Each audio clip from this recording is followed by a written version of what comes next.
Hey, what's up DIYers, Mike Borders with the Mike Borders channel. Thank you for watching. Today we're talking garage door keyless entry pads, and in today's video we are going to show you how to set a temporary pin or passcode. Let's go outside and get started. All right, YouTubers, we're outside in the garage now. We have a Craftsman 1/2 horsepower garage door unit. Let's head to the exterior keyless pad entry. Go and open it up, and the bottom half to set a temporary pin. This is such a cool option because you have a chance to set a temporary pin for a certain amount of hours, or a temporary pin to set a number of openings for that temporary pin, meaning I can set a pin to program my garage door opener to only open the door once and close it once, which is pretty cool. However, we are going to set a temporary pin, enter user pin on keypad, and for this video I have 4 zeros. That is our code for this video, and we're going to press the star, then release after motor unit lights blink 3 times.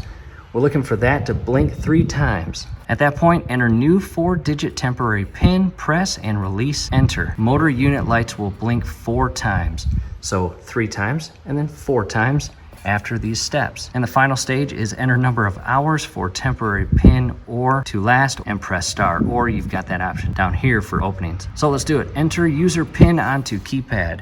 4 zeros. 1, 2, 3, 4. Press star, then release. 1, 2, see 3 times. 1, 2, 3. There it is. Back to the instructions. Enter new 4-digit temporary pin. We will just do 8888, and we want to press and release enter, and it should blink 4 times.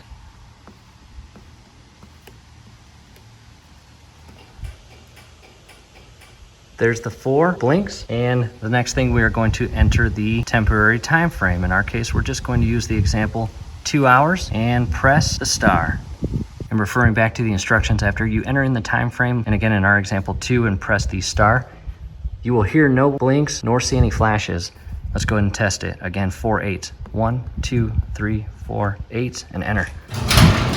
And that works. And again, YouTubers, this is only going to be available for 2 hours. So as you can see, it's in the fully closed position, and after 2 hours that temporary keypad entry of the 4 8s will disappear. That's it, YouTubers. Hopefully this helps. Do us a favor below the video. You'll see that thumbs up icon. Click on that, like the video, subscribe to the channel. Definitely ring your YouTube bell. That would be very helpful to us, and we would really appreciate it. Thanks again for watching. And one last thing, in the event that you want step-by-step guidance on how to set or change your pin for the first time, scrolling above is a link to a video. Definitely check that out. In addition, in the event that your entire keyless pad is completely dead, not working, no flashing lights, nothing whatsoever, you will have to remove this cover panel and replace the internal battery. And if you want step-by-step guidance on that, scrolling above is a link as well. Check that out. We'll see you there.